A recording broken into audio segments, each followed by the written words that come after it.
नमस्कार, मैं चेतन थिरानी, आप देख रहे हैं बिहार उज्ज्वल न्यूज़।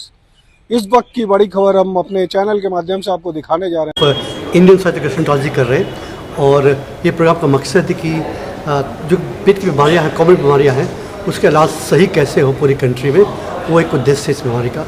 और इस बीमारी में हम लोग पूरे शहर से जाकर करके ये काम कर रहे हैं। इस साल 4 शहर गए हैं, चेन्नई, लखनऊ, पटना और फिर अहमदाबाद। और मकसद ये है कि जो कॉमन बीमारी का इलाज सही कैसे हो उसकी जानकारी के लिए भी काम एंड जितने फिजिशियंस यहाँ पे हैं उनको उनसे बात करनी है कि उनका इलाज प्रॉपर्ली कैसे हो।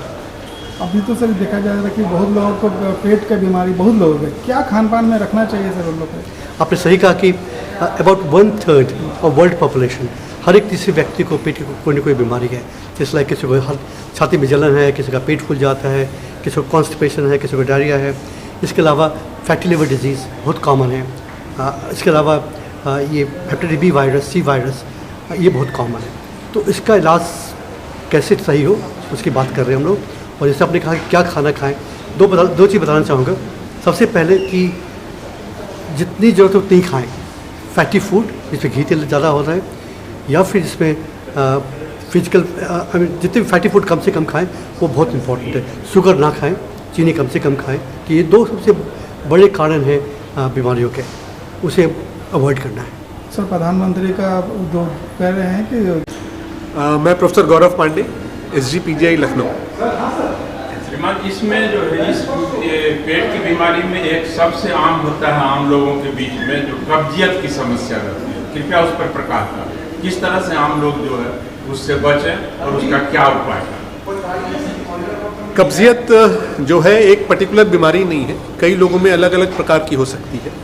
कई लोगों में डायबिटीज़ हो सकती है जो अनकंट्रोल होने से नसों की कमी हो सकती है। कई लोगों का खान पान अलग डिफरेंट हो सकता है जिसके कारण खून का संचार उतना बेहतर नहीं होता। कई लोगों में एक्सरसाइज की कमी होती है जिसके कारण खून का संचार बेहतर ना होने से मांसपेशियों में खाना ऊपर से नीचे आसानी से नहीं आ पाता। और भी कई कारण कब्जियत के होते हैं। कब्जियत के लिए सबसे पहले ज़रूरी होता है कि इसको एक साधारण सिम्टम ना समझें, इसकी जांच करी जाए, क्योंकि कब्जियत के साथ स्पेशली मोशन में खून आना और वज़न कम होना बड़ी बीमारियों का भी संकेत कर सकता है, स्पेशली जिनकी उम्र ज़्यादा हो।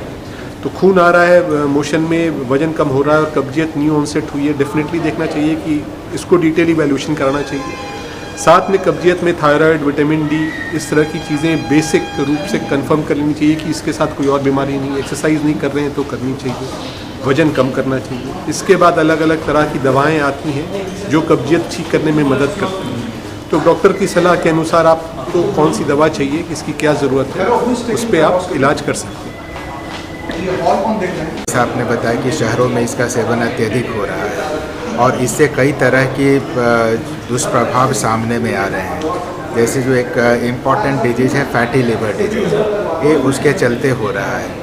और इसको ऐसे ही अगर छोड़ दिया जाए तो बाद में जाकर के लीवर ख़राब हो सकती है, लीवर में सिरोसिस हो सकता है और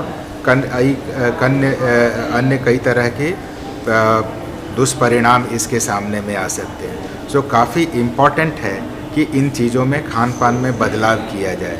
व्यक्ति को फ्राई फूड से परहेज करना चाहिए और हाई फाइबर डाइट, जैसे जिसमें कि जो फाइब्रस कंटेंट ज़्यादा हो, इसका सेवन ज़्यादा करना चाहिए।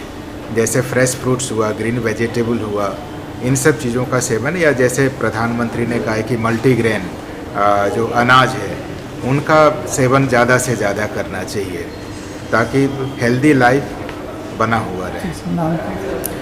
मैं doctor Sanjeev Kumar Jha, professor, department of gastroenterology, IGI। ऐसे ही तमाम खबरों के लिए आप सभी बने रहिए हमारे साथ और देखते रहिए बिहार उज्ज्वल न्यूज।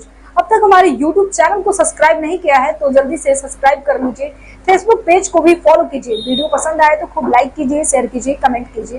वीडियो देखने के लिए आप सभी का धन्यवाद।